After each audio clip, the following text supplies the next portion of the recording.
Hello learners, welcome back. This is Akash sir and today's my topic is narration. आज के इस lecture में हम लोग नरेशन कवर करने वाले हैं, जिनमें कुछ इंपॉर्टेंट पॉइंट्स हमने बना रखे हैं.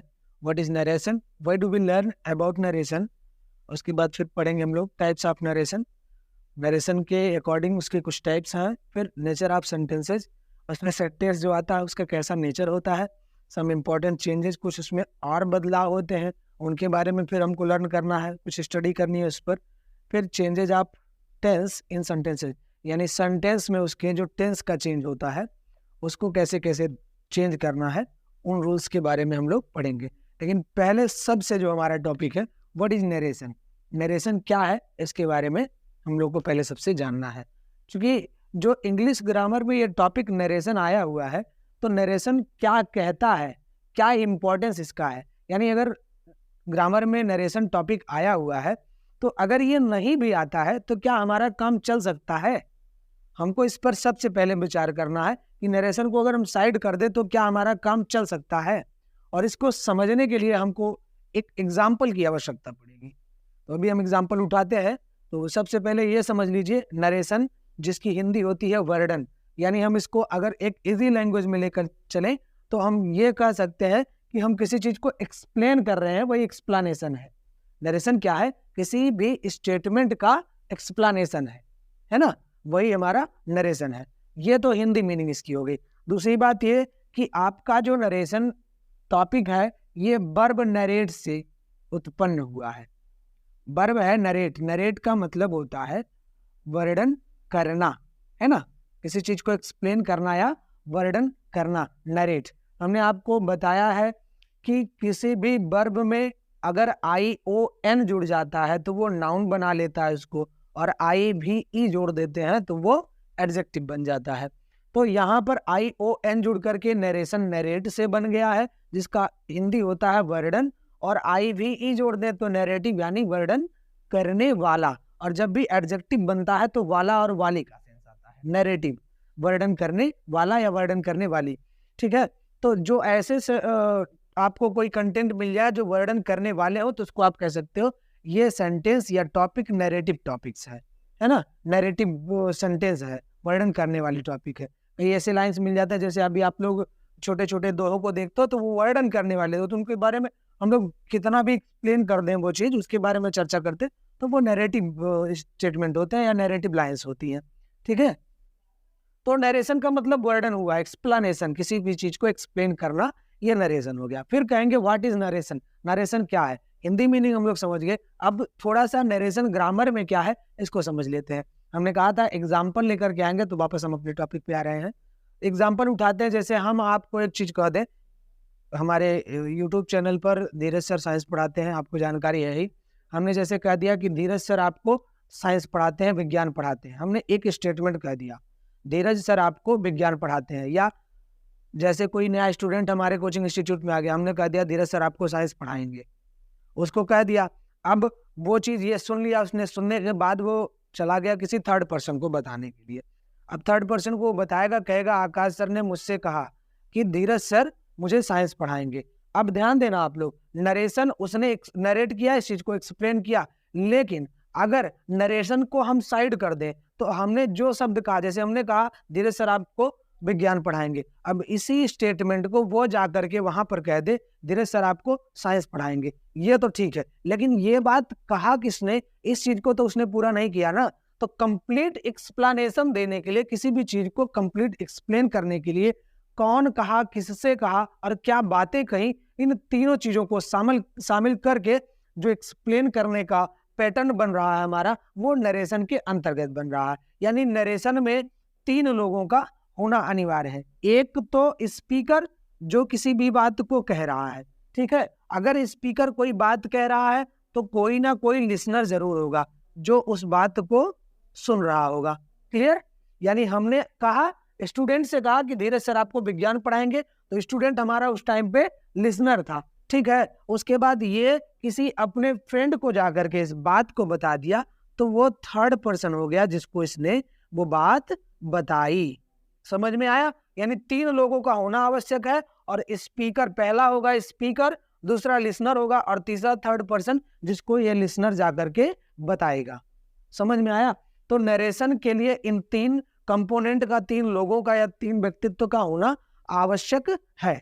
और नरेशन क्या है? जैसे हमने अभी बताया आपको कि स्टेटमेंट हम कोई कह रहे हैं, अगर इसको जाके बताना है, अभी आपको इतना कह दिया कि धीरज सर आपको विज्ञान पढ़ाएंगे, ये तो ठीक है, लेकिन अगर मान लो हमने ये कह दिया, कोई व्यक्ति है, हम काहे को कहेंगे, कोई व्यक्तित्व है, कोई पर्सन है, उसने कह दिया कोई एक्सीडेंटल केस या कोई भी पॉइंट ऐसा बन गया, उसने कह दिया मान लो कोई दिक्कत आ गई इस तरीके से कि किसी का कोई सामान गुम हो गया।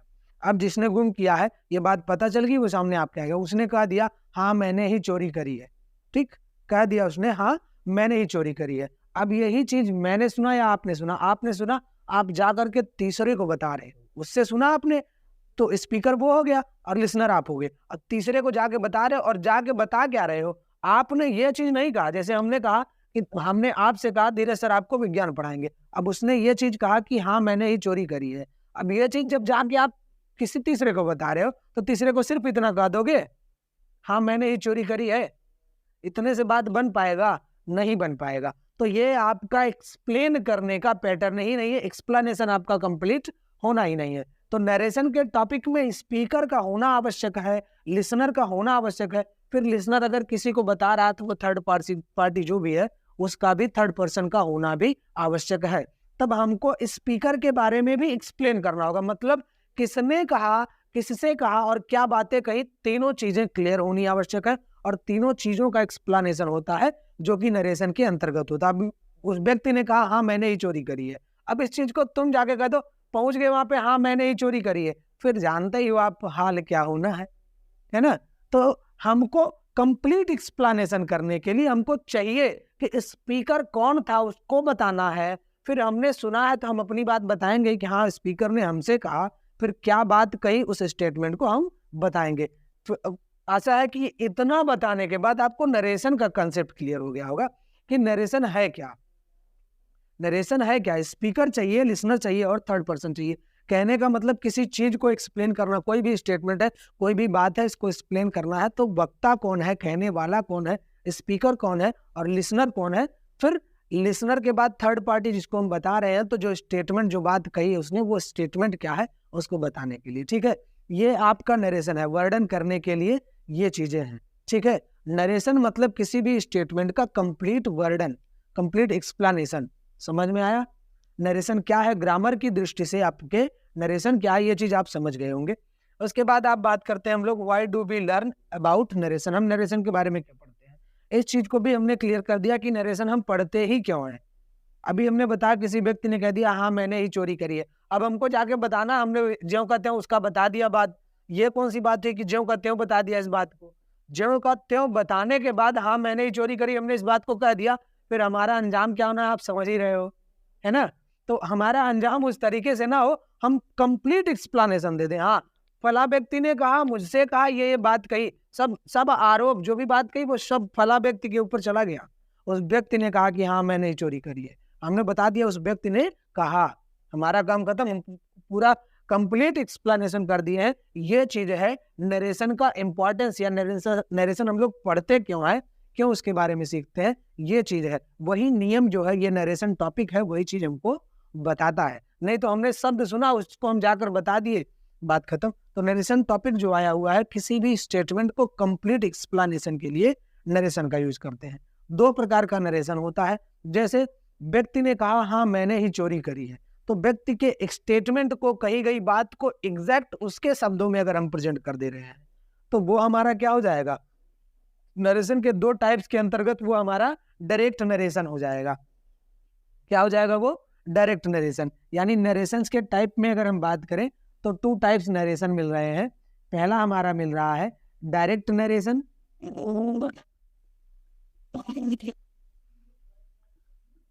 पहला हमारा क्या मिल रहा है, डायरेक्ट नरेशन, और दूसरा क्या मिल रहा है, इनडायरेक्ट नरेशन। मतलब दो प्रकार का नरेशन है। नरेशन यानी वर्णन, किसी भी चीज का वर्णन दो प्रकार का है, एक डायरेक्ट नरेशन, दूसरा इनडायरेक्ट नरेशन। मिस्टेक हो जाती है, ह्यूमन नेचर है, कोई बात नहीं। ये आपका इनडायरेक्ट नरेशन और ये आपका direct narration. Clear? Direct narration क्या है, इनडायरेक्ट नरेशन क्या है। चलिए थोड़ा सा इस पे चर्चा कर लेते हैं। जैसे अभी हमने कहा, उस व्यक्ति ने कहा हाँ मैंने ही चोरी करी है, या मैंने आपसे कहा धीरज सर आपको विज्ञान पढ़ाएंगे, तो मेरे द्वारा या उस व्यक्ति के द्वारा जो भी शब्द कहे गए, ज्यों का त्यों उसको किसी तीसरे व्यक्ति के सामने या किसी के सम्मुख ज्यों का त्यों आपने प्रकट कर दिया, तो वो डायरेक्ट नरेशन हुआ। एग्जैक्ट वर्ड का एक्सप्लेनेशन डायरेक्ट नरेशन है। और अगर उसी शब्दों को आप अपने शब्दों में बयां कर दो, वो इनडायरेक्ट नरेशन है। आप कह सकते हो डायरेक्ट नरेशन में, direct narration is exact word of speaker. ठीक है, ये क्या होता है? Exact word of speaker, speaker का एग्जैक्ट वर्ड होता है। बट इनडायरेक्ट नरेशन क्या होता है? It is not exact word, not an exact word of speaker, but it is the sense of speaker statements. Speaker का जो स्टेटमेंट होता है उसका एक सेंस होता है, हम उसका भाव कलेक्ट करते हैं, उसका कोई सेंस क्या मिल रहा है उसको देखते हैं, उस सेंस के बेसिस पे उसको अपने शब्दों में जब हम बयां करने लगते हैं तो वो हमारा इनडायरेक्ट नरेशन होता है। क्लियर हुआ? डायरेक्ट नरेशन किसको कहते हैं, इनडायरेक्ट नरेशन किसको कहते हैं? जैसे अभी हमने, उसने कहा हाँ मैंने ही चोरी करी है। मान लो व्यक्ति मान लेते हैं हम, ए ने हमसे कहा, चलो हम इसको लिख देते हैं थोड़ा सा, ए ने मुझसे कहा, ठीक, क्या कहा उसने? हाँ मैंने चोरी करी है।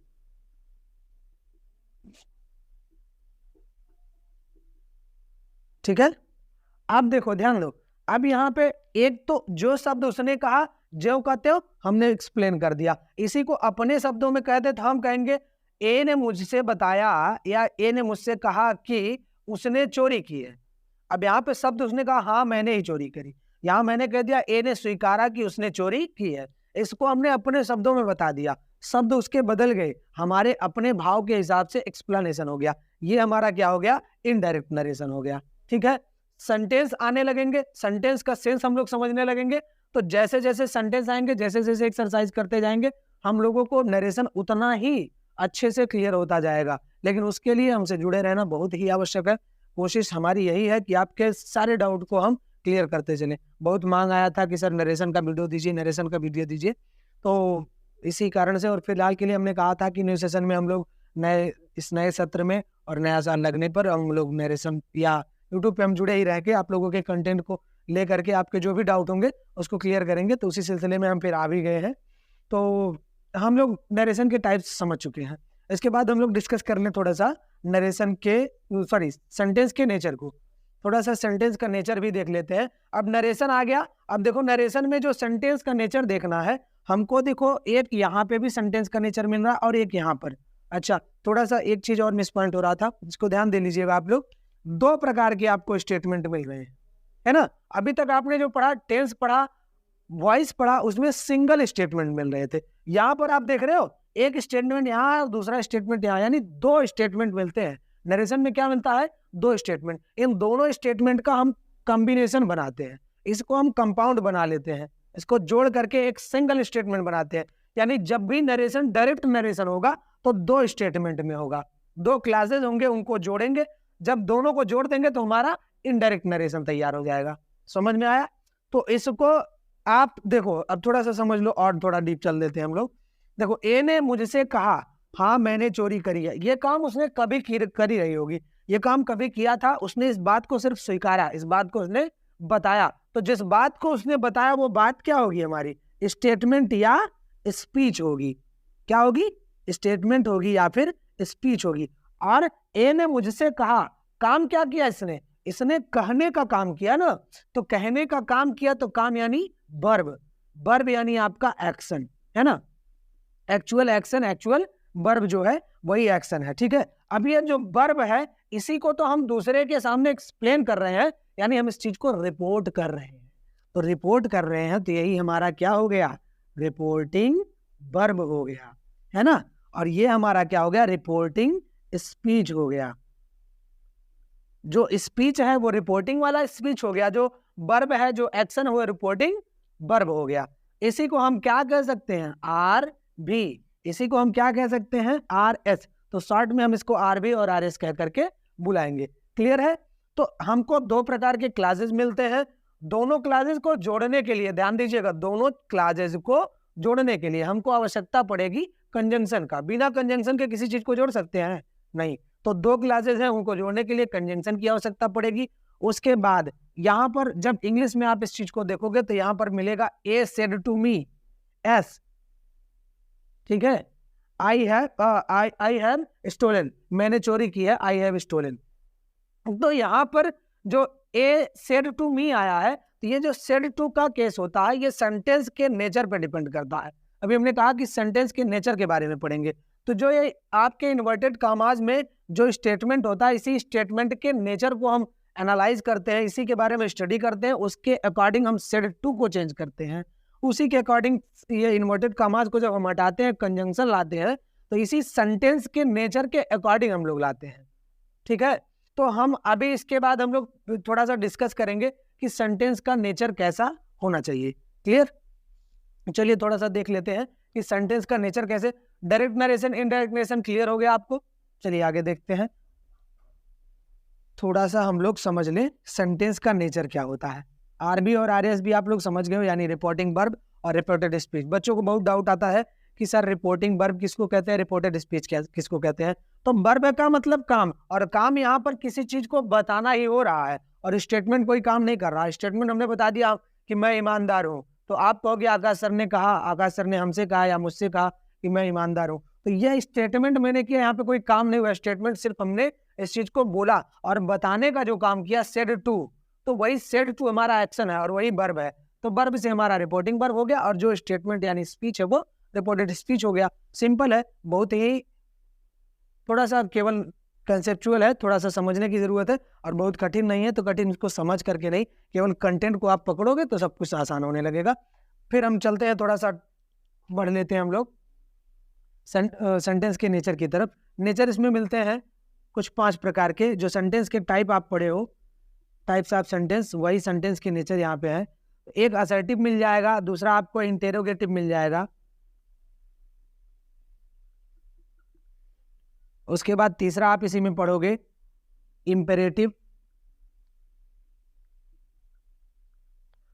चौथा इसी में आपको पढ़ना है एक्सक्लामेटरी, उसके बाद पांचवा इसी में आपको पढ़ना है ऑप्टेटिव। क्रम से मैं बताऊंगा कौन क्या है, कैसे नेचर के हैं, ठीक है। उसके बाद आगे बढ़ूंगा। तो असर्टिव सेंटेंस क्या होते हैं समझिएगा। जो भी जनरल स्टेटमेंट होता है, साधारणतया किसी बात को कहना, किसी बात को स्वीकारना या किसी बात को नकारना, यानी आपके अगर टेंस के अकॉर्डिंग सोचा जाए तो टेंस में जो आपके अफर्मेटिव और नेगेटिव के सेंटेंस होते हैं वो असर्टिव के सेंटेंस होते हैं। उसमें क्या देखते हो, किसी भी बात को या तो स्वीकारा जाता है या तो नकारा जाता है। तो असर्टिव सेंटेंस में सिंपल सेंटेंसेस मिलते हैं और सिंपल सेंस के मिलते हैं। एक स्टेटमेंट मिलता है, कोई सिंपल सी बात होती है जिसको हम बताने का काम करते हैं, बस इतना रहता है, ठीक ना। असर्टिव सेंटेंस में जैसे हमने कह दिया I am your grammar teacher, तो ये आपका असर्टिव सेंटेंस हुआ। सिर्फ मैंने इस बात को स्वीकार लिया, एक स्टेटमेंट मैंने बता दिया अपने बारे में कि मैं ऐसा, मैं आई एम टीचर, मैं एक अध्यापक हूँ। यू आर माई स्टूडेंट, आप मेरे विद्यार्थी हो। He is a doctor, he is an engineer. तो ये जो सेंटेंसेज है जो सिंपल स्टेटमेंट के हैं, जनरल स्टेटमेंट के हैं, वो आपके असर्टिव सेंटेंस होंगे। इसी में आपका अफर्मेटिव आता है यानी स्वीकारात्मक आता है, और इसी में नेगेटिव आता है यानी नकारात्मक आता है।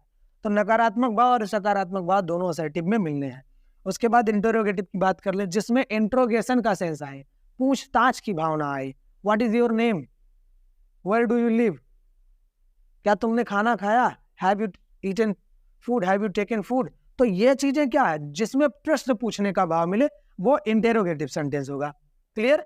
तो ये जो आपके इन्वर्टेड कामा के अंदर जो स्टेटमेंट होते हैं इन्वर्टेड कामास के अंदर, वो आपके इंटेरोगेटिव के वो आपके सेंटेंस होते हैं। उन्हीं के नेचर के बारे में हम लोग पढ़ रहे हैं। वो असर्टिव हो सकते हैं, इंटेरोगेटिव हो सकते हैं, इंपेरेटिव, एक्सक्लेमेटरी और ऑप्टेटिव, कोई भी हो सकते हैं।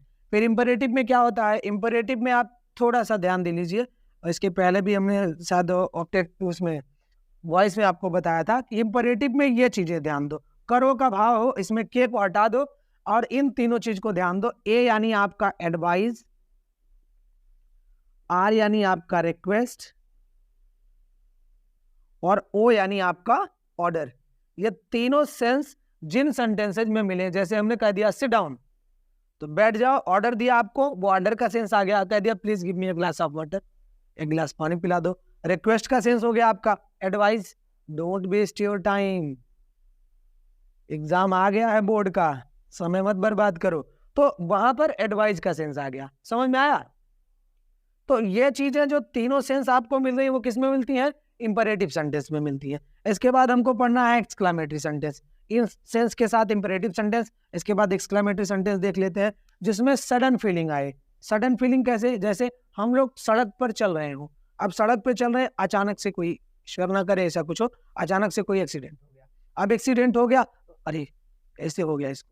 अब ये चीज आप 5 मिनट पहले या 2 मिनट पहले प्लान तो नहीं किए, वहां पहुंचूंगा, उसका एक्सीडेंट होगा और इससे अरे ऐसे, ये तो है नहीं, ये चीज सडन फीलिंग है आपके माइंड में, आपके मन में, अचानक से ऐसा कैसे हो गया उसके साथ। तो ये जो सडन फीलिंग आपके साथ सामने आता है, चाहे किसी चीज के लिए दुख प्रकट करने पर या किसी उत्साह को प्रकट करने पर, खुशी की बात हो, घर पे पहुंचे, आपको कुछ पता नहीं, कोचिंग इंस्टीट्यूट से निकले, घर पे पहुंचे, अब घर पे मामा जी आए, मिठाई का डब्बा रखा, अरे भैया कौन आया, रिश्तेदार कौन आया, अरे मामा आ गए, खुश हुए। ये सडन फीलिंग है, मतलब कहीं आप एक्सक्लेम करोगे अपने जॉय को, हैप्पीनेस को, तो कहीं सारों को एक्सप्लेन करोगे। तो यहाँ पर एक्सक्लेमेटरी सेंटेंस में सडन फीलिंग एक्सप्रेस करते हो। क्लियर? इसके बाद ऑप्टेटिव सेंटेंस की बात करते हैं। ऑप्टेटिव सेंटेंस यानी इच्छा सूचक वाक्य, जिसमें आपकी इच्छा, प्रार्थना या ब्लेसिंग यानी वरदान, अभिशाप, ये सब भाव प्रकट हो, वो आपका ऑप्टेटिव सेंटेंस होता है, जिसमें ब्लेसिंग आएंगे, विश आएंगे, कर्ज आएंगे या फिर प्रे आएंगे।